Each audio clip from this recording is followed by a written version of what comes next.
Duduk kat tangga masjid, saya tengok langit tuan-tuan, saya tak boleh tahan saya punya sebab. Menitir-nitir air mata saya keluar. Saya mengadu pada Allah, saya kata, wahai Tuhan, kau mudahkanlah untuk aku baca Quran. Sukar pula rasa untuk lalui suasana yang macam ni. Aku nak sangat baca Quran. Menangis-nangis saya, menitir-nitir air mata, kena air mata saya kena Quran.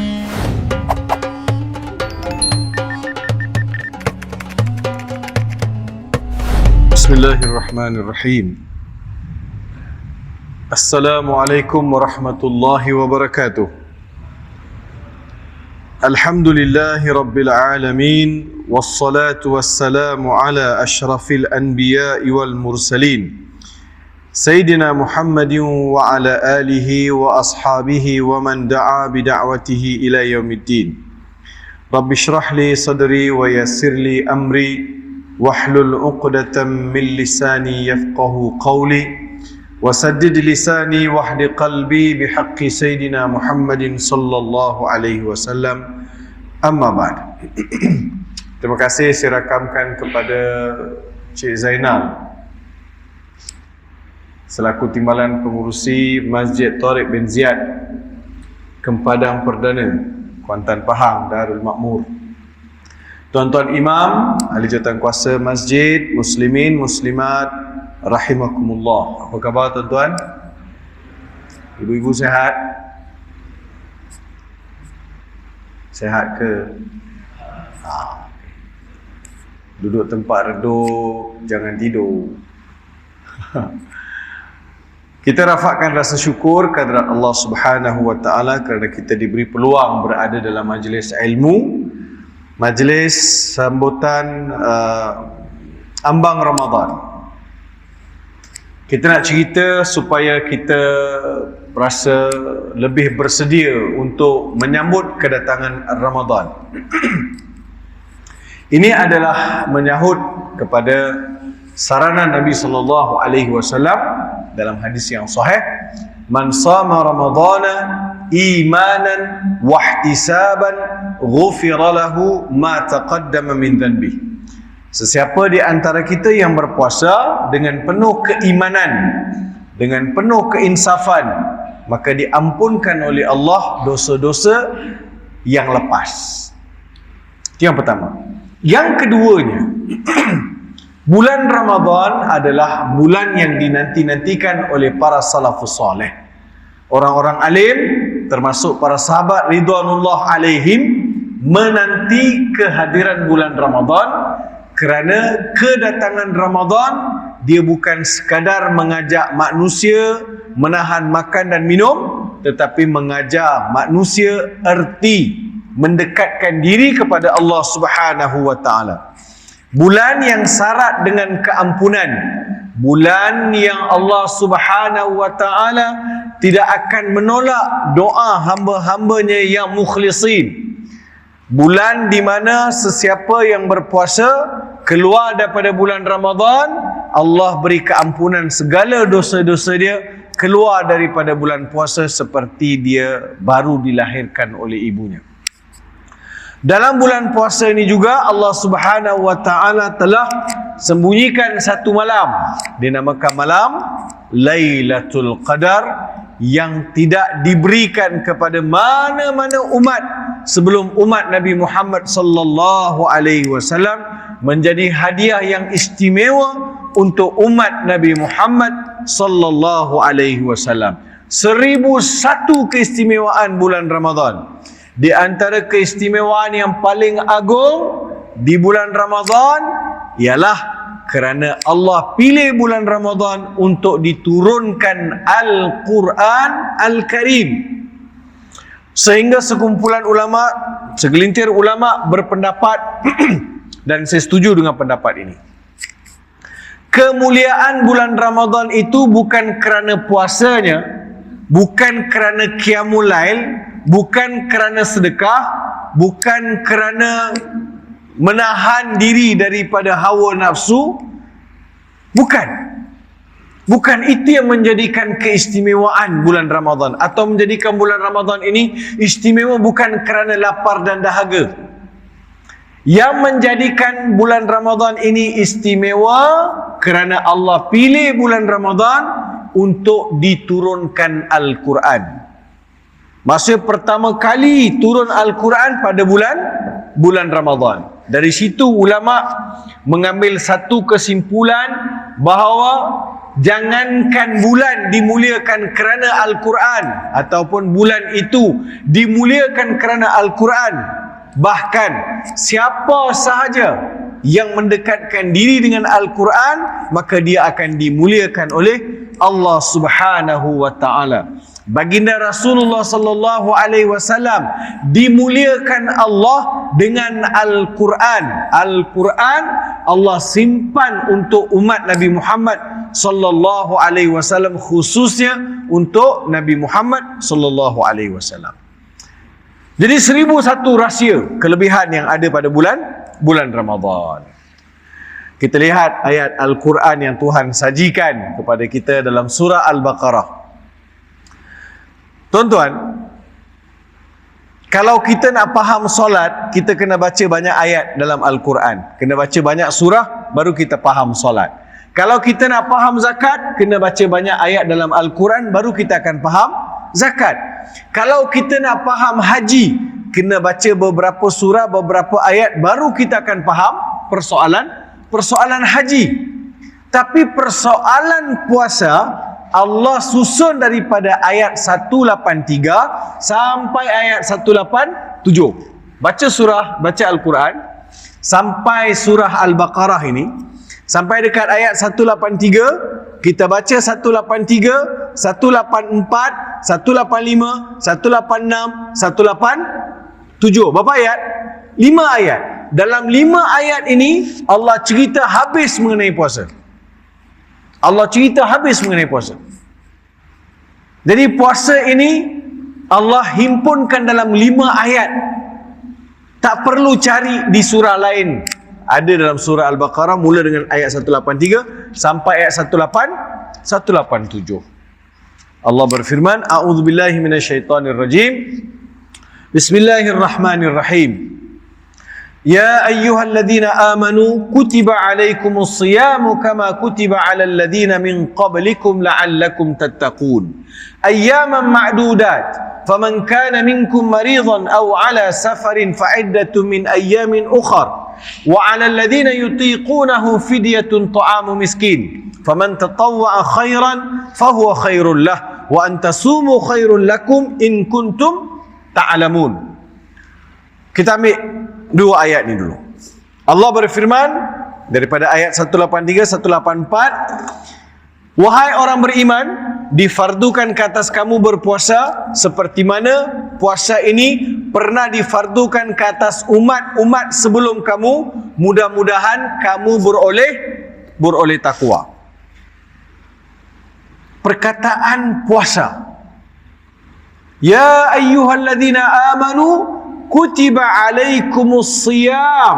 Sad ya alif mim. Siyam, puasa, yang membawa maksud menahan mulut daripada makan dan minum.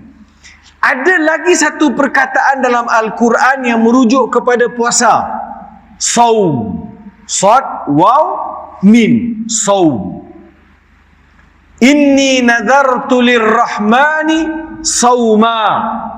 Aku telah bernazar berpuasa dari tidak bercakap kerana Ar-Rahman, kata Maryam alaiha assalam, bonda kepada Nabi Isa alaihi salam. So ada 2 perkataan. Ibu ayah, perhatikan bersama saya betul-betul supaya kita dapat faham apa yang dimaksudkan dengan siyam, apa yang dimaksudkan dengan saum. Siyam, menahan mulut daripada makan dan minum. Saum, menahan mulut daripada bercakap perkara yang tidak dikehendaki oleh Allah Subhanahu wa taala. Nampak kan? Siyam, menahan mulut daripada makan dan minum. Saum, menahan mulut daripada berbicara perkara yang tidak disukai oleh Allah Subhanahu wa taala. Soalan senang aja. Kalau saya dalam tanyalah ustaz, orang tanya saya soalan. Hari ni saya tanya pula soalan kepada tuan-tuan. Mana cik tuan-tuan? Asyik tuan-tuan tanya soalan kat saya pula lah sekali-sekali tanya soalan pada jemaah. Antara dua tadi, siyam dan saum. Antara siyam dan saum. Siyam menahan mulut daripada makan dan minum. Saum menahan mulut daripada bercakap perkara yang tidak disukai oleh Allah. Antara dua itu, tuan-tuan rasa mana yang Allah lebih suka?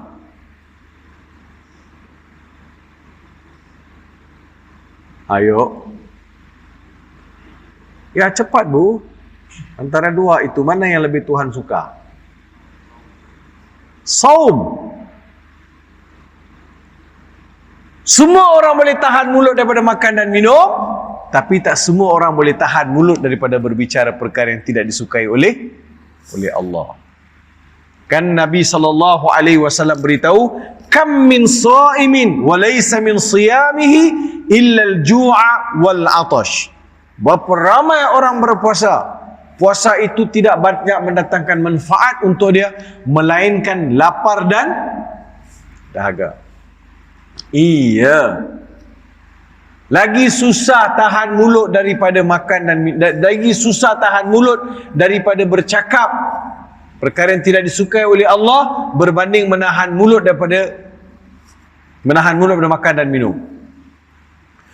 Zaman Nabi Maryam, zaman Maryam alaihissalam, zaman nabi-nabi terdahulu atau syariat sebelum syariat Nabi Muhammad sallallahu alaihi wasallam, ada puasa yang namanya puasa tidak bercakap dengan orang.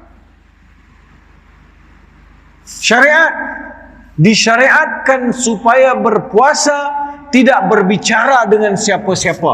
Habis kalau nak beli barang, guna bahasa isyarat. Tapi nasib baik, hukum itu sudah dinasakh, tidak dibawa masuk dalam syariat Nabi Muhammad sallallahu alaihi wasallam. Kalau bawa masuk dalam syariat Nabi Muhammad sallallahu alaihi wasallam, Kak Jah pergi pasar Ramadan, nak beli apa balik? Nak kacang lebih, macam cakap bahasa isyarat. Alhamdulillah, syariat puasa tidak bercakap sudah dinasakh. Jangan pula tiba-tiba ada yang nak berpuasa. Saya puasa besok saya nak berpuasa puasa Maryam, boleh tak bang? Dia tanya kat suami dia. Puasa Maryam, puasa apa? Puasa tidak bercakap. Kalau saya lah isteri saya tanya, saya akan setuju. Biar dia puasa tak bercakap sehari. Aman dunia. Iya, satu hari perempuan dia bercakap 14,000 patah perkataan. Anda dah buat kajian, tak payahlah. Ada. Wih, banyaknya ustaz. Iya. Macam mana boleh bercakap tak berhenti? Saya pun tak faham. Baru start enjin kereta, keluar rumah, dia dah start cakap. Bang, lori banyak-banyak ni nak pergi mana? Manalah saya tahu. Saya bukan tokey lori. Nampak truk askar lalu. Dia kata, askar ni nak pergi mana ni? Manalah saya tahu. Semua dia nak tanya. Jadi orang perempuan ni suka bercakap. Tak apalah, memang kelebihan dia bercakap. Tapi nak beritahu, Allah Subhanahu wa taala telah menasahkan hukum puasa tidak bercakap. Kita kembali balik. Kutiba alaikumusiyam. Jadi tahun ini puasa saya ustaz, puasa kami, saya nak berjanji bahawa saya nak berpuasa tahan mulut daripada makan dan minum. Dalam masa yang sama saya nak tahan mulut daripada berbicara perkara yang Tuhan tidak suka. Pas satu. Keduanya Allah berfirman, kama kutiba 'alal ladina min qablikum la'allakum tattaqun. Kalimah hujung sekali, la'allakum tattaqun. Mudah-mudahan kamu beroleh takwa. Kamu beroleh takwa. Jadi Allah mahukan melalui puasa ini umat Nabi Muhammad sallallahu alaihi wasallam mempertingkatkan takwa mereka. Mempertingkatkan takwa. Takwa ini apa? Ada sekali saya pergi satu masjid, saya duduk kat belakang, ada ustaz tu ceramah. Ustaz tu kata, takwa ni tuan-tuan senang aja. Saya pun kata, senang? Apa dia? Takwa ni maksudnya takut bini tua. Saya pun tak tahu ustaz tu jumpa mana. Maksud takwa itu takut bini tua. Takwa ini seperti mana Saidina Ali pernah ditanya. Tuan-tuan cuba lihat betul-betul. Teliti Saidina Ali sebut ni sangat cantik. Ada sahabat tanya kat Saidina Ali, iaitu menantu Nabi Muhammad sallallahu alaihi wasallam, Saidina Ali. Orang tanya, "Ya Amirul Mukminin, ma makna takwa?" Wahai Amirul Mukminin, apa makna takwa? Tanya kat Saidina Ali, apa makna takwa? Saidina Ali menjawab, "At-taqwa yatadhammanu arba'ata asya'." Takwa itu tersimpul pada 4 rukun utama. Pertama sekali, al-khawfu minal jalil, takut kepada Allah yang maha mulia. Yang kedua, wal qana'atu bil qalil, bersyukur kepada Allah biarpun pemberian Allah itu sedikit. Qana'ah, rasa cukup, syukur. Yang ketiga, wal amalu bit tanzil, beramal dengan Al-Quran. Yang keempat, wal isti'dadu li yaumir rahil, bersiap sedia untuk jumpa Allah. Kalau ada 4 ni maklum, maka sahlah orang itu ada takwa. Takut kepada Allah. Campaklah kat mana pun, dia ada rasa takut kepada Allah. Yang orang kata dalam bahasa orang putih disebut God conscious. Dhamirun aiqadhathu khasyatullah. Naluri fitrah yang disedarkan adanya Tuhan. Dia takut pada Tuhan, dia bukan cakap, dia bukan ungkap, tapi dia feel, dia rasa. Kena rasa. Sebab itu sahabat-sahabat dulu, termasuk Nabi-Nabi, Rasul-Rasul, lihatlah sikap mereka, watak mereka. Bila dibacakan ayat-ayat Allah, bagaimana bergementar jiwa dan raga mereka. Kulit-kulit sembadan menggigil. So ini ciri-ciri takut kepada Tuhan. Al-khawfu minal jalil, rasa takut. Cuma dalam Islam ni kita kena tahu, ada orang mengkritik orang Islam. Orang Islam ni dia sikit-sikit suruh takut, sikit-sikit suruh takut. Tengok agama kami, suruh sayang. Dia kata agama mereka mengajak kasih sayang. Agama Islam mengajak orang takut. Ya ke tuan-tuan? Takut dalam Islam bukan takut yang menjauh. Takut dalam Islam, takut yang mendekat. Lain kan? Takut yang kita semakin lari, takut yang semakin dekat. Takut kepada Allah, dia bukan takut yang menjauhkan diri. Takut kepada Allah, dia takut yang mendekatkan diri kepada Allah. Betul kan? Kita tahu dekat lorong tu atau dekat kona tu ada singa. Kita akan elak, kita akan lari. Tapi kalau kita tahu kita berjalan satu jalan yang betul, sampai ke destinasi kita akan dapat merasakan kehadiran Allah, kewujudan Allah. Mesti kita perlu berusaha ke arah tersebut. So sebab itu dalam Islam, takut kepada Allah, takut yang mendekat, bukan takut yang menjauh. Al-khawf, dia sentiasa rasa. Dalam doa dia rasa, dalam solat dia rasa, dalam sujud dia rasa. Dia dapat merasakan kehadiran, dekatnya dia dengan Tuhan. Dia dapat rasa, feel. Penting.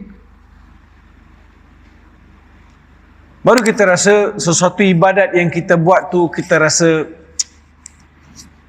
ada nilai, ada perasaan yang ingin buat. Jadi cuma kalau nak tahu takut yang mendekat dengan takut yang menjauh, kita tengok ibadat kita tuan-tuan. Kalau kita rajin ibadat, rajin beribadat, tekun dalam ibadat, khusyuk dalam ibadat, dia dah dapat rasa bagaimana ibadat itu takut dia semakin mendekatkan diri kepada Allah Subhanahu wa taala. Jadi pertama sekali al-khaufu minal jalil. Bulan puasa, bulan orang takut pada Tuhan, automatik ada takut. Berbeza dengan bulan lain. Sebab itu bulan puasa kita akan confirm nampak masjid surau kita penuh. Betul tak? Betul kan? Sebab dia sudah ada rasa takut. Iya, bulan puasa nampak ramai takut. Yalah ustaz, bulan puasa syaitan semua dah belenggu, dia kata. Dia jawab. Syaitan dah kena rantai ustaz, jadi kami bebas bergerak, kami bebas nak beribadat. Balik-balik salahkan syaitan. Semua dah salahkan syaitan. Syaitan yang paling besar adalah syaitan yang ada dalam diri manusia, iaitu perasaan dia sendiri. Musuh dia ada dalam diri dia sendiri. Ada dalam diri sendiri. Kita kena mohon berlindung daripada Allah, syaitan yang ada kat luar dan syaitan yang ada dalam diri manusia. Iya, ada kalanya syaitan pun tak sejahat manusia. Jadi bulan puasa, bulan syaitan dibelenggu betul, tetapi masih juga ada berlaku perkara-perkara yang tak sepatutnya berlaku bulan puasa. Kan idza dakhala Ramadan futihat abwabul jannah ughliqat abwabun nar wa suffinati syayatin. Ini kan hadis. Bila masuk bulan Ramadan, pintu-pintu syurga dibuka seluas-luasnya. Pintu-pintu neraka ditutup serapat-rapatnya. Syaitan-syaitan itu dibelenggu, dirantai. Saya ada pengalaman. Pengalaman saya,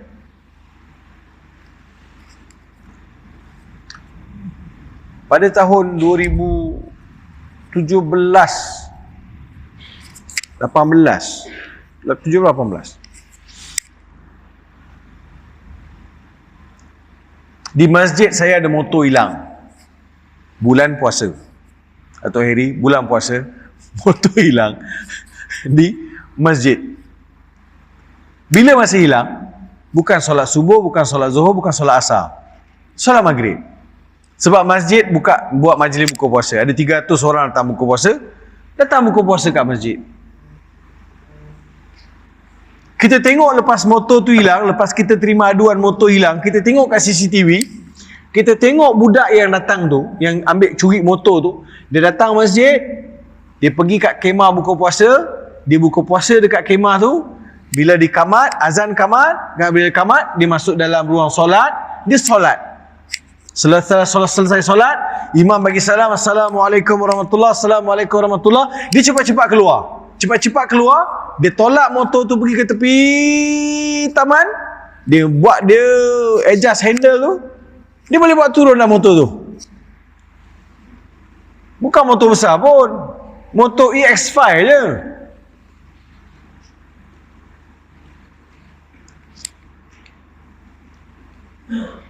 Yang paling sedih tu, motor yang hilang tu, motor yang dicuri tu, motor saya.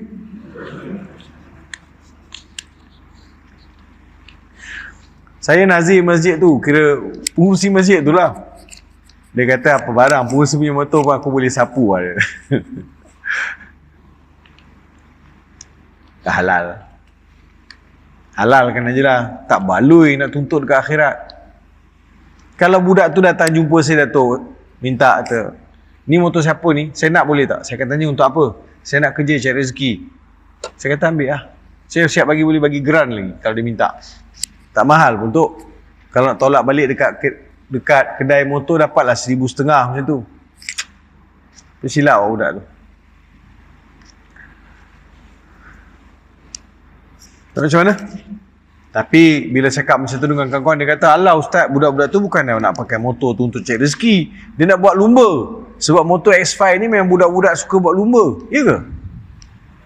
Ha? Macam mana Pak Long tahu? Pak Long pun ada. Betul kan? Bulan puasa. Di syaitan itu dibelenggu, betul. Tapi kenapa orang curi motor? Kenapa saya sepak terajang isi? Kenapa ada pergaduhan? Kenapa ada orang mencuri? Jadi syaitan itu ada dalam diri manusia. Yang 11 bulan dia dah asuh. So masih kekal lagi watak tabiat-tabiat. So bulan puasa, bulan kita nak riliskan.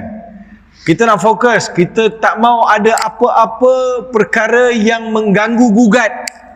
Terutamanya untuk fokus merasakan dekat dengan Tuhan. God conscious tadi. Pertama. Yang keduanya, wal qana'atu bil qalil. Rasa syukur dengan pemberian Tuhan. Biarpun sikit, tak apa.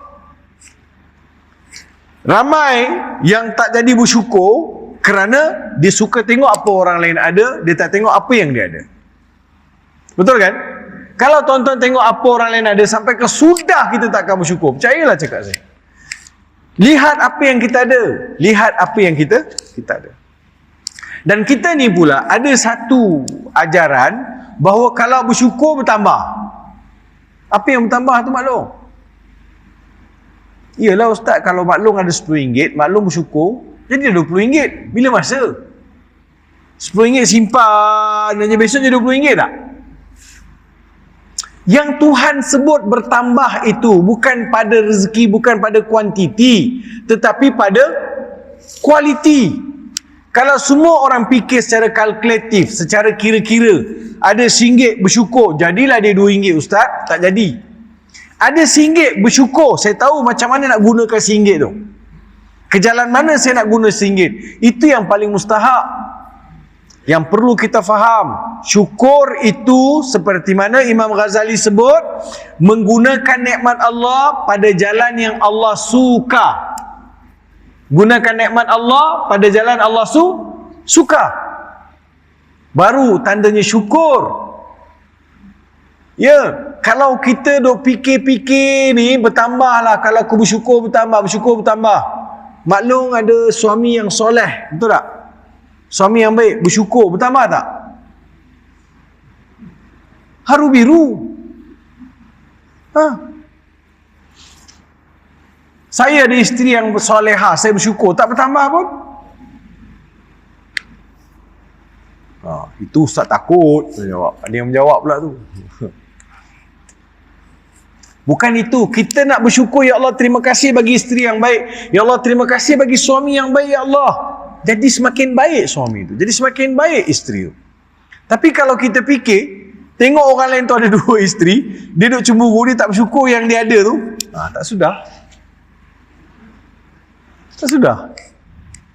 Kita mesti rasa grateful apa yang kita ada. Kita rasa sangat berharga apa yang Tuhan beri pada saya. Tuan-tuan, kadang-kadang nanti kita buka puasa kan, katakan masjid sediakan buka puasa untuk 350 orang. Pada hari itu yang datang 353 orang, 3 orang lebih. Betul tak? 350 dapat, 3 orang tak dapat. Apa perasaan 3 orang ni? Kita akan cakap apa? Allah, tak ada rezeki lah dia. Kita akan cakap apa? Tak ada rezeki. Salah. Dia tak dapat, itu adalah rezeki dia. Yang dapat, itulah rezeki dia. Tak ada istilah tak ada rezeki, tuan-tuan. Apa yang tuan-tuan faham tak ada rezeki? Orang lain dapat, kita tak dapat. Orang lain dapat, dia ada rezeki. Orang lain tak dapat, tak ada rezeki. Salah, tuan-tuan. Yang tak dapat, itu rezeki dia. Yang dapat, itu rezeki dia. Maksud itulah namanya pembahagian Tuhan. Yang tak dapat, itu mesti dilihat sebagai rezeki juga.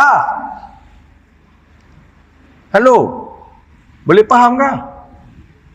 Tak ada faham? Maklum kan, saya bantai cakap Tamil baru tahu. Betul kan? Kita melihat apa yang saya dapat, rezeki saya. Tak dapat, ini rezeki saya ustaz.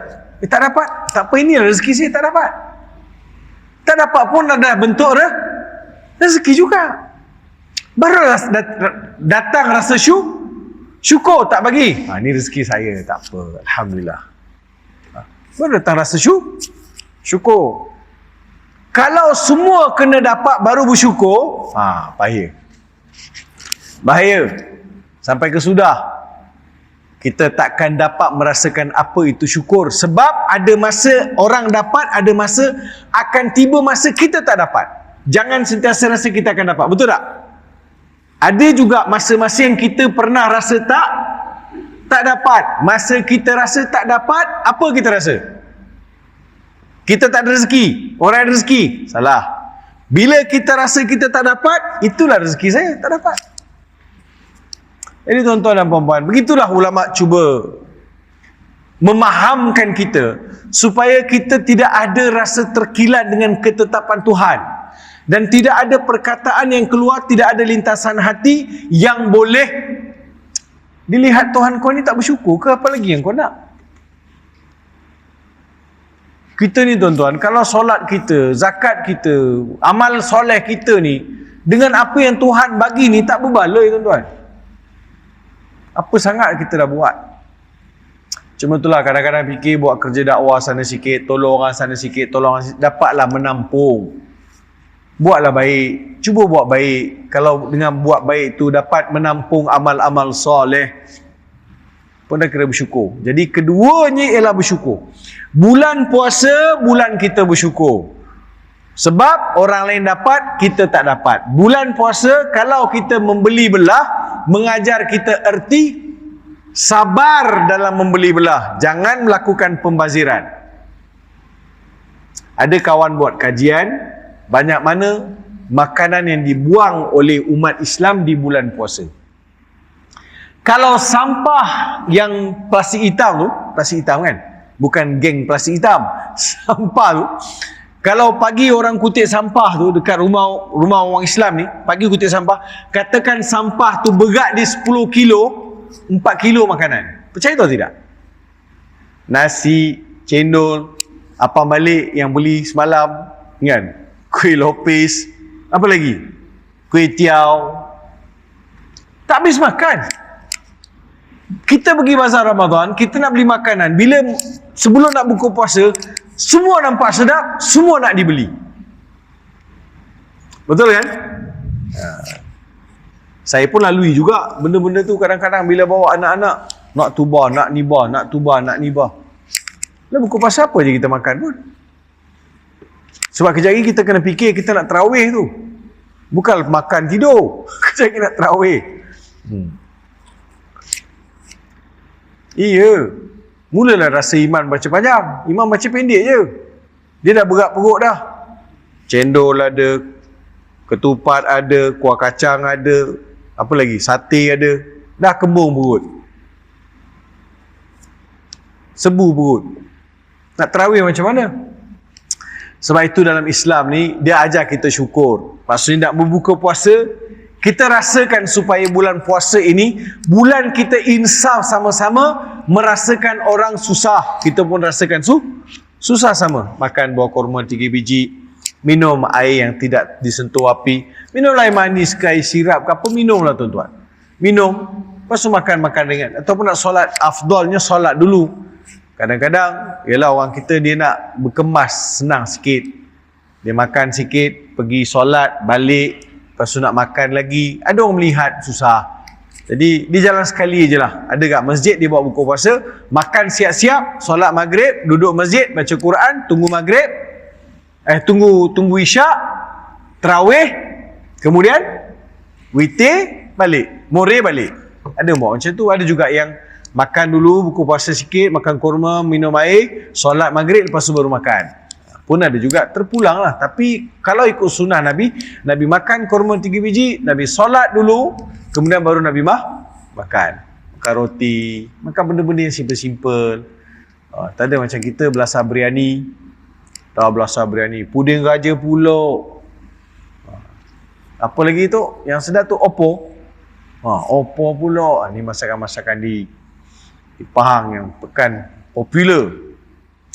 Jadi tuan-tuan dan puan-puan, so bulan puasa, bulan untuk mengajar kita syukur dan tidak membazir. Kita raya sehari, tapi kita punya preparation, kata Mak Saleh tu, kita punya persiapan tu, ya Allah, sekarang dah mula rasa nak raya dah. Dah cakap dah ni, raya tahun ni boleh balik kampung tak? Raya baju tak tempah lagi lah. Ambil lagi tak tempah. Dia cerita bab raya, cerita bab raya, baju raya, kuih raya. Kan? Dia tak cerita dah, bulan puasa dah ni, Allahu Akbar, dapat tak tarawih kat masjid? Masjid kita berapa rakaat Dia nampak persiapan orang. Imanan wahtisaban. Dia nak puasa dengan penuh keimanan sebab kerinduan dia dengan kehadiran bulan Ramadan. Yang kedua syukur. Yang ketiga wal amalu bitanzil, beramal dengan Al-Quran. Al-Quran adalah kitab yang Allah Subhanahu wa taala turunkan pada bulan Ramadan. So bulan Ramadan, bulan untuk memberi masa yang secukupnya untuk baca Al-Quran. Masa yang secukupnya untuk baca Al-Quran.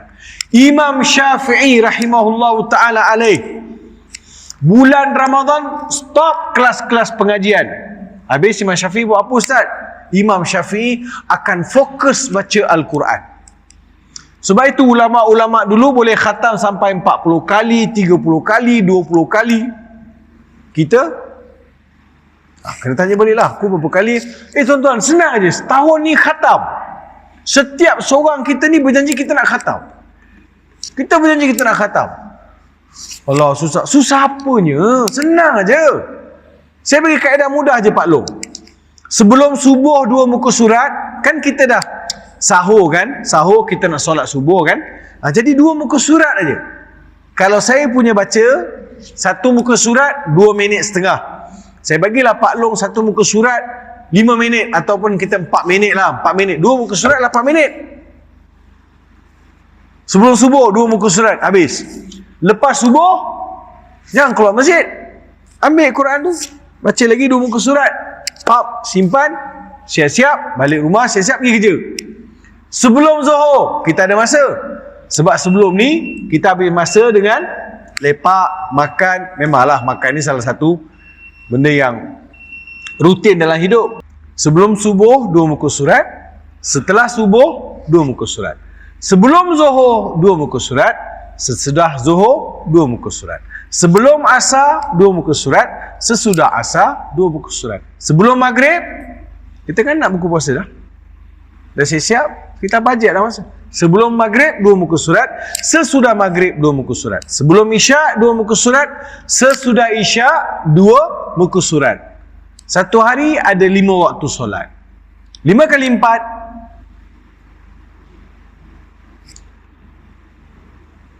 5 kali 4 20. 1 juzuk. Dapat 1 juzuk satu hari. Simple aja. Tanpa rasa beban. Sebab kalau kita duduk kita nak baca 1 juzuk, mungkin kita rasa lama sangat. So kita santai-santai. Sebelum subuh 2 muka surat. Kalau rajin 3 muka surat, kita cuba adjust di celah-celah waktu kita nak tunggu masuk solat. Waktu solat. Iya, senang. Pengalaman saya mula-mula belajar Quran ni, bulan puasa, di antara perkara yang memberi satu cabaran untuk saya, tuan-tuan. 1990, saya pernah cerita dalam banyak forum ataupun dalam ceramah-ceramah, tapi saya nak cerita juga kat sini. Saya masuk Islam 1990, saya masuk Januari, Mac, April. Januari, Februari, Mac, April. 1990, April puasa. Macam kita sekarang lah, April kita akan puasa. So saya masuk Islam Januari, Februari, Mac. 3 bulan tu saya belajar Al-Quran. Saya pernah cerita saya belajar Quran daripada budak umur 7 tahun. Sebab saya pergi masjid, saya nak belajar Quran dengan imam. Imam kata saya baca boleh, mengajar saya tak pandai. Habis saya tanya, siapa nak ajar saya Quran, Mam? Imam kata, cuba Farid pergi tengok dekat ujung kampung kita ada satu surau Idris nama dia. Kat sana ada imam buka kelas mengaji. Pergi mengaji kat sana. Bagi tahu dekat imam. Saya pun kayuh basikal 1 kilometer lebih. Pergi jumpa imam kat situ nak mengaji Quran. Imam tu kata, minta maaf anak murid saya dah ramai. Saya tak boleh terima anak murid lagi dah. Saya kata, kesianilah saya, Mam. Saya nak belajar sangat ni. Oh, dia kata minta maaf, tak boleh. Dia tengok atas bawah, lepas tu dia reject saya. Dia tak nak terima saya sebagai anak murid. Agaknya dia kata, ni lidah dah tebal lah ni, susah nak ajar. Ni sangka buruk saya dekat imam tu lah masa tu, tuan-tuan. Saya kata, imam saya duduk ujung je saya nak belajar. Dia kata, tak boleh. Sampai ke sudah imam tu tak nak ajar saya. Saya pun keluar daripada masjid tu. Saya balik rumah. Dalam 2 hari macam tu, saya mengalami kemurungan. Kemurungan saya ialah, siapalah nak ajar aku Quran? Aku ni nak belajar sangat Quran ni. Nak belajar sangat Quran. Allah hantar budak umur 7 tahun lalu depan rumah mak saya. Budak tu bawa Quran lah. Macam ni yang budak tu bawa Quran. Dia kata, saya nampak adik tu, saya panggil adik. Adik pergi mana ni? Nak balik rumah bang. Balik rumah. Daripada mana? Mengaji Quran. Mengaji Quran. Saya tengok masjid jauh, surau jauh. Kat sini mana ada masjid surau? Masjid surau jauh. Awak mengaji kat siapa? Saya mengaji kat rumah Haji Wahab. Haji Wahab. Saya dah mula confused dah. Yang saya ingat, yang boleh ajar Quran, imam kat masjid. Dia lah pandai baca Quran. Ataupun ustaz. Ini macam mana pula Haji Wahab pun mengajar? Lepas tu baru saya tahu ada pak-pak haji, mak-mak hajah mengaji. Saya kata, adik pandai dah baca Quran? Nak habis dah. Dia kata, weh, laju, budak kecil lagi dia nak habis. Macam mana nak buat ni? Nak habis dah. Dek, abang nak minta tolong boleh? Ini tengah bercakap ni dengan budak kat depan rumah, halaman rumah ni. Ya bang, nak tolong macam mana? Ajar abang mengaji? Dia tengok macam ni. Dia terkesima, kata orang. Dia terkejut. Ajar abang mengaji? Yalah dek, abang dah besar macam ni tak pandai mengaji? Yalah, tengok saya 18, dia 7 tahun. Memang saya nampak budak tu kecil lah masa tu. Nampak kecil je. Saya kata, betul dek, abang tak pandai mengaji. Tak apa bang, nanti saya tanya mak saya. Saya tak berani janjilah bang, saya akan tanya mak saya, dia kata. Betul juga. Tapi dek, abang tak pernah nampak pun awak lalu depan ni. Biasa abang duduk sini tak pernah nampak pun. Oh, hari ni nak cepat nak main bola bang, dia kata. Tengok, kalau Allah nak tolong, kalau kita jujur, kita ikhlas, Allah tolong kita sampai depan pintu rumah. Allah akan hantar bantuan sampai depan pintu rumah. Tapi kita kena jujur lah, kita kena betul. Macam ni banyak berlaku dalam hidup saya. Allah hantar depan rumah, Farid, nah. Saya pun fikir mula-mula, macam mana aku nak belajar dengan umur budak 7 tahun? Saya kata, tak apalah, asalkan dia boleh mengajar sudah. Besok saya tunggu dengan penuh pengharapan. Budak tu lalu, dia kata, bang, ya, macam mana dek? Boleh tak? Boleh bang, mak saya kata boleh. Alhamdulillah. Tapi abang tak boleh baca Quran. Abang kena mula mukadam dulu. Oh, mukadam pun mukadam lah. Saya pun beli mukadam. Ulang kaji dengan dia setiap hari. Dia ajar saya. Melainkan Sabtu Ahad, Isnin, Selasa, Rabu, Khamis, Jumaat. Dia akan mengajar saya. An, in, on. Dekat rumah mak angkat saya lah dia ajar. An, in, on. Ban, bin, bun. Tan, tin, tun. Saya tengok tok guru saya kecil, ingus meleleh kan. Saya kata tak apalah kan. Hingus pun hingus lah kan. Nampak comok pun tak apa. Asalkan dia nak mengajar saya. Dia jujur, tiap-tiap hari dia mengajar. Dia ajar saya setengah jam, saya ulang kaji 3 jam. Itu normal. Sebab saya nak cepat pandai. Saya nak cepat dapat. 3 bulan saya dah boleh baca Quran dah. Tapi tuan-tuan lihat Allah punya aturan. Allah bagi tahu apa? Allah nak bagi tahu apa pada saya? Yang namanya hikmah, kita tak akan nampak pada masa tu. Kalau sesuatu berlaku, kita akan cakap sabar, ada hikmah kan? Hikmah ni kita tak akan nampak pada masa kita diuji atau kita ditimpa sesuatu. Hikmah ni kena tunggu baru kita nampak. Iya, hikmah ni takkan dapat immediately. Hikmah ni benda yang kita kena sabar, lihat dengan mata hati baru Tuhan akan tunjuk. Okey. Patutlah. Allahu Akbar. Kita yang gelojor selama ni rupanya. Tuhan ada perancangan lebih baik. Kita yang tak sabar. Allah nak bagi tahu mesej pada saya senang. Farid, guru Quran kau bukan imam masjid tu.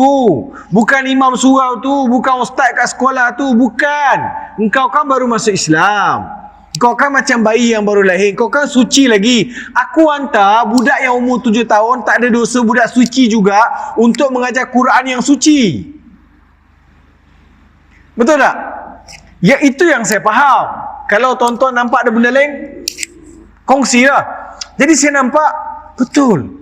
Budak tu tak berdosa 7 tahun.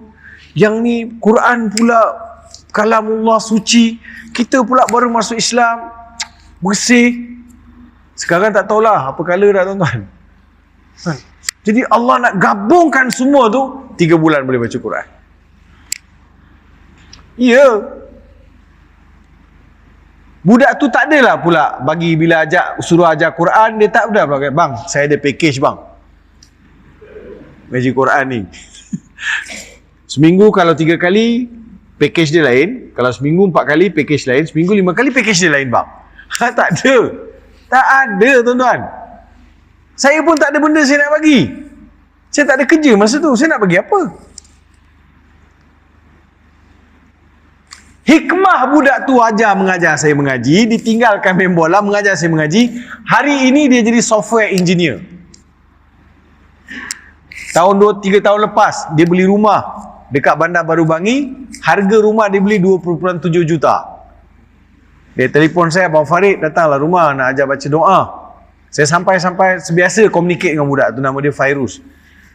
Pergi jumpa, saya nak salam, saya nak salam, cium tok guru pertama saya. Dia kata, mana boleh. Abang Farid tok guru saya sekarang. Dia cium tangan saya. Tentu balik. So the beautiful of the creation of Allah. Allah punya susun atur tu, cara Tuhan susun miracle tuan-tuan. Sebab tu kita kena sabar. Itu pertama. So dah 3 bulan belajar Quran ni, pergilah masjid bulan puasa. Kan Januari, Februari, Mac, April. April bulan puasa. Puasa saya yang pertama. Pergi masjid. Mak angkat saya kata, Mat, mak angkat saya panggil saya Mat. Mat, nanti ikut abah ikut mak pergi solat tarawih. Baik mak, saya kata. Saya pergi tarawih. 20 rakaat. Solat without miss 20 rakaat. Tapi lajulah imamnya. Iya, laju. Bismillahirrahmanirrahim. Alhamdulillahirrahmanirrahim. Maliki yaumiddin. Iyyaka na'budu wa iyyaka nasta'in. Ihdinas siratal mustaqim. Siratal ladzina an'amta 'alaihim ghairil maghdubi 'alaihim waladdallin. Amin. Bismillahirrahmanirrahim. Qul huwallahu ahad, Allahus samad, lam yalid wa lam yulad wa lam yakul lahu kufuwan ahad. Allahu akbar. 20 rakaat 40 minit tak cukup. Tak habis. Setengah jam 40 minit habis dah. Iya, dengan witir, dengan tahlil, dengan doa selamat, komplit. Rupanya, itulah Imam Haji Wahab.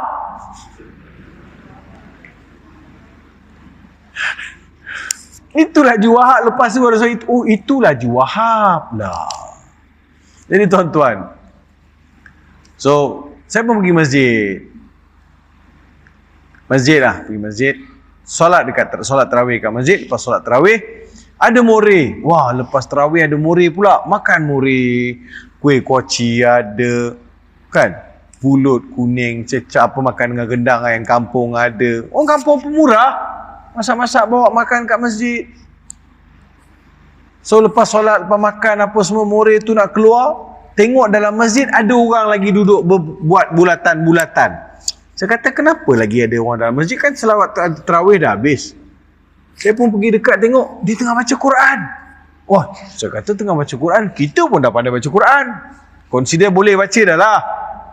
Nak jadi qari masuk tilawah tak boleh, tapi boleh lah baca. Saya pun memberanikan diri, saya pergi ambil Quran, saya nak masuk kumpulan yang baca Quran. Saya bawa Quran, saya pegang. Saya berdirilah kat sana. Saya tak tahu nak cakap apa. Abang yang jadi ketua tu, dia tengok saya, dia kata, ada apa ni? Bang, saya nak join sekali boleh tak? Ini kumpulan, saya nak join sekali baca Quran boleh tak? Ayat saya nak join sekali baca Quran boleh tak? Abang tu kata, ini tadarus. Tadarus tu bahasa Arab. Masa tu saya pun tak tahu. Jadi saya anggukkan aja lah. Rupanya tadarus. Rupanya tadarus lain, baca Quran lain. Ini tadarus. Yelah bang, saya nak join tadarus boleh tak bang? Kau dah pandai baca Quran belum? Dia tahulah saya ni mu'alaf, dia tahulah. Tengok kita pakai kain pun tak berapa nak kemas. Boleh baca? Dah boleh baca bang. Boleh baca duduk. Dia kata, duduk. Oi. Cara interview tu kalah PTD tuan-tuan. Dia punya interview tu. Duduk dia. Duduk. Saya pun duduk. Saya pun peganglah Quran. Tunggu pusingan. Baca. Sampai kat saya. Baca dia kata. Saya baca. A'udzu billahi minasyaitonir rajim. Bismillahirrahmanirrahim. Mathaluhum kamathalil ladzi istawqada nara falamma adaa'at ma hawlahu dhahaballahu binurihim wa hey dia kata. Merangkak-rangkak baca rupanya. Tadi kata pandai baca. Kalau macam ni tahun depan pun tak khatam. Dah tak payah. Satu ayat pun tak habis tau. Dah kena sergah dengan abang yang jadi ketua tadarus tu. Sebab itu baru saya tahu. Kita tadarus mula-mula ramai, kemudian tak ada orang. Ketua dia lah ni garang sangat ni. Bukan masjid ni, masjid tempat lain. Ya, malam pertama kau tak percaya tengok tadarus berapa ramai. Betul tak? Tak nak ngaku tuan-tuan ni. Ya kan aje lah. Kita sama-sama lalui, tak ada benda yang kita tak lalui. Jadi dia kata, dah tak payah baca. Saya pun dia sergah tu, jadi seram sejuk saya tuan-tuan. Iya, darah tu hilang kejap, kena sergah. Dah tak payah baca. Dia dah kata tak payah baca, kena sergah depan orang yang dekat 10 orang ni, jadi malulah juga saya kan. Saya pun ambil Quran, saya undur slow-slow, tak tahu nak gimana. Dunia nampak gelap gulita tu. Nak gimana? Nampak tangga masjid, pergi duduk kat tangga masjid. Duduk tangga masjid tuan-tuan, saya duduk muka surat yang saya buka tadi tu tak tutup lagi, betul tak? Macam ni jalan, macam orang kena sampuk. Sampai dekat tangga masjid. Duduk kat tangga masjid, saya tengok langit tuan-tuan, saya tak boleh tahan saya punya sebab. Menitir-nitir air mata saya keluar. Saya mengadu pada Allah, saya kata, wahai Tuhan, kau mudahkanlah untuk aku baca Quran. Suka pula rasa untuk lalui suasana yang macam ni. Aku nak sangat baca Quran. Menangis-nangis saya, menitir-nitir air mata, kena air mata saya kena Quran. Itulah kadang-kadang saya tengok anak-anak murid saya tak pandai baca Quran, saya kata patutnya menangislah, mengadu pada Tuhan. Berapa ramai di antara kita yang tak pandai baca Quran, mengadu pada Tuhan. Pernah tak kita menangis kerana tak pandai baca Quran? Kalau rugi dunia ni macam-macam titisan air mata keluar. Tapi pernah tak satu hari kita kata, ya Allah, kenapa sampai sekarang aku tak pandai baca Quran? Menitir-nitir air mata dia. Sedih sebab tak pandai baca Quran. So saya terimalah cabaran tu. Tahun berikut tu saya pergi. Ini bulan puasa berlaku tau. Ini cerita berlaku pada bulan puasa. Saya ambil itu sebagai satu cabaran. Saya nak bagi tahu saya masuk, saya nak belajar. Saya akan belajar sungguh-sungguh. Ini saya janji pada diri saya. Malam tu doa saya dikabulkan oleh Tuhan. Beberapa bulan selepas bulan puasa Syawal, saya dapat tawaran belajar kat Kelantan. Institut Dakwah Islamiah Perkim Kelantan. Saya pergi duduk kat Kelantan, saya belajar. Masa itulah saya cari guru Quran. Di situ saya belajar sungguh-sungguh lagi. Ya, tahun depan ada lagi bulan puasa. Bulan puasa saya balik kampung. Berpuasa di kampung, berbuka puasa, pergilah tarawih kat masjid. Masjid yang sama. Tarawih 20 rakaat. Selesai tarawih, moreh, nak balik, tengok ada lagi kumpulan tadarus tu. Kita pun pergi ambil Quran. Kali ni cakap betul dah. Sampai-sampai, Assalamualaikum bang. Waalaikumsalam. Lama tak nampak, pergi mana? Dia masih nak interview. Pergi Kelantan belajar bang. Oh, patut lama tak nampak. Bang, saya nak tadarus boleh? Kali ni cakap betul dah. Tadarus. Tadarus boleh? Boleh. Dah pandai baca belum? Boleh bang. Jangan mengangkat-angkat macam tahun lepas. Itu tahun lepas. Diingat lagi. Saya pun duduklah. Buka Quran. Dia baca dulu. A'udzubillahi minasyaitonirrajim. Saya kata bang. Ketua tadi lah dia baca. A'udzubillahi minasyaitonirrajim. Saya kata bang. Kenapa? Bukan a'u. Kena sebut a baru u. A'udzubillah. Kalau a'u, itu kucing mengawan bang. Kita pula bagi tuan-tuan. Tahun lepas kau bukan main lagi kan, kau gertak, kau belasah saya. Oh, ya. Ya bang, kalau au tak betul, kena sebut a'u. Betul. Pendek bang. Au. Pun a'u. Udah a'u 10 minit. Nak betulkan a'u je. Baru dia tahu betapa susahnya belajar Quran. Bukan asal bunyi aja baca Quran. You kena cari guru baca. Kena talaki. Senang ya tuan-tuan. Berapa ramai di antara kita dah semak baca surah Al-Fatihah. Simple aja. Semak, last sekali saya semak baca surah Fatihah bila? Surah Fatihah rukun. Salah surah Fatihah, kena check balik solat kita. Kan kita ada imam, berapa orang imam? Imam-imam kita bagus-bagus. Imam, boleh tak imam semak solat, semak surah Fatihah saya imam? Pernah tak kita semak? Last kali kita semak bila? Syekh khatam dah Ustaz. Bila? 69. Tahun 69 dia khatam, sampai sekarang dia pakai. Last kali semak baca Quran dengan siapa? Saya belajar Quran dekat Malaysia, bila pergi ke Jordan, bila saya belajar Quran di Jordan, saya kena marah lagi dengan Arab. Sebab Arab punya lahjah dengan kita punya lahjah dah tak sama. Sama belajar dengan saya Dr. Asmadi, salah seorang timbalan CEO tu yang duduk.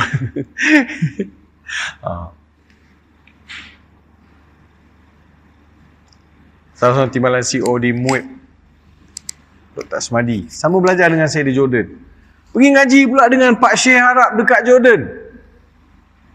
Alamin sebulan. Alhamdulillahi Rabbil Alamin. Bukan A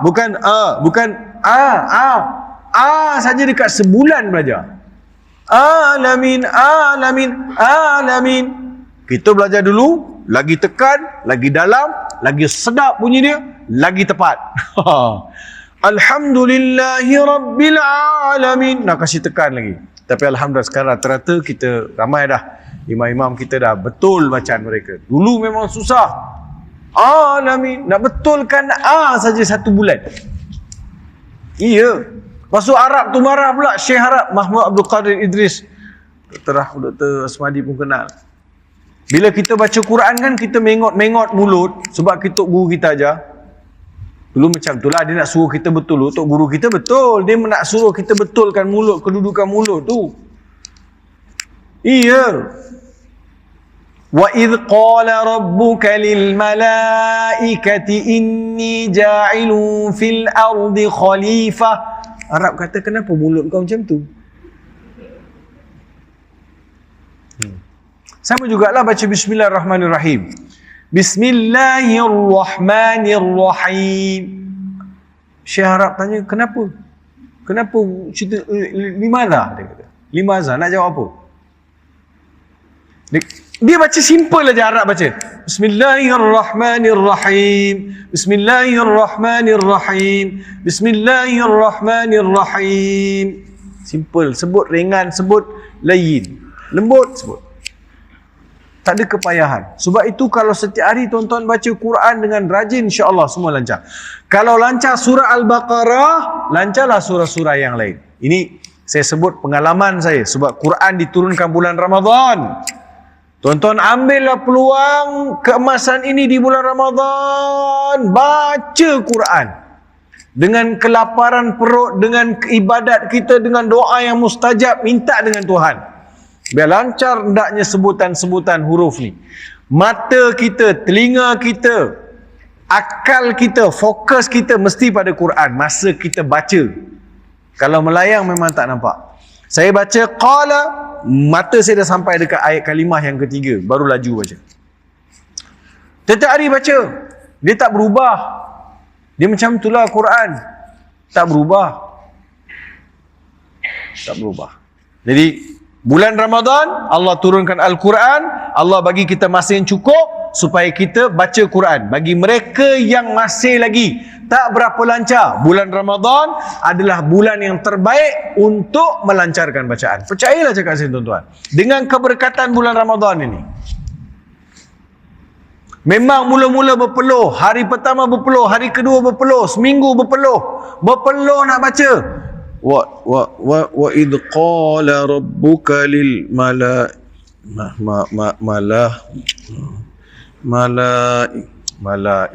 apa ni? Sadaqallahul azim. Tak jadi bang. Tak jadi. Ini experience saya. Daripada zero umur 18 tahun saya baca Al-Quran. Sampai saya dah nanti jadi hakim tilawah peringkat kebangsaan. 6 tahun, 7 tahun saya jadi hakim tilawah peringkat kebangsaan. Sampailah saya pergi Jordan dan balik.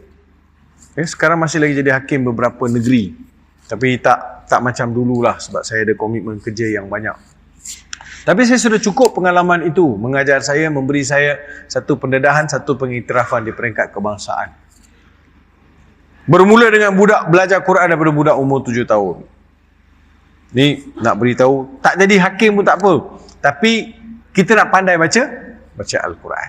Itu yang ketiga. Yang keempat, wal isti'adadu liyaumir rahil, bersiap sedia untuk jumpa Allah. Bulan puasa, bulan yang syarat dengan amalan.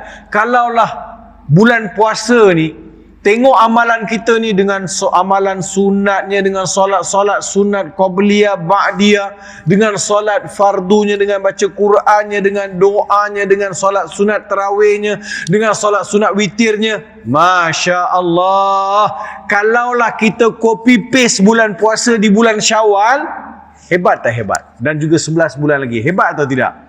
Hebat. Hebat. Tapi kalau tak dapat 100% macam bulan Ramadan, kita dapat bawa 50% pun okey dah tuan-tuan. Tapi bulan Syawal habis. Habis bulan Syawal. Punyalah dia balas dendam. Sebulan puasa tak boleh makan. Nah, dia balas balik. Bulan puasa pergi timbang berat cantik. Ujung bulan tu kan, dah 25 hari kita puasa Pak Haji. Kita pergi timbang berat, cek kolesterol, cek gula, cek itu, cek ini. Doktor kata, cantik pakcik kekalkan macam ni ya.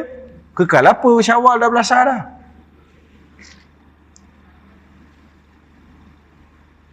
Ya.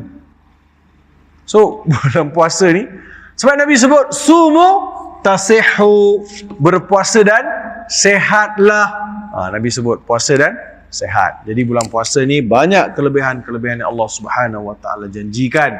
Mudah-mudahan kedatangan bulan puasa tahun ini membawa 1001 rahmat, membawa 1001 peluang untuk kita mendekatkan diri kepada Allah Subhanahu wa taala.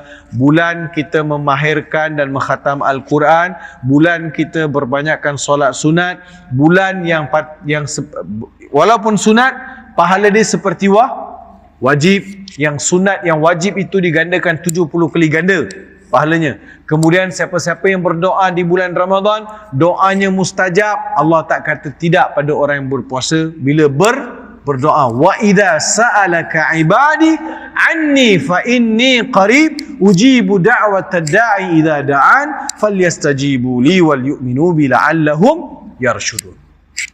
Dan apabila hamba-Ku tanya mengenai Aku, wahai Muhammad, Aku hampir. Tuan-tuan, dalam Al-Quran ada 14 kali yas'alunaka, sa'ala, yas'alunaka. Setiap kali yas'alunaka, qul.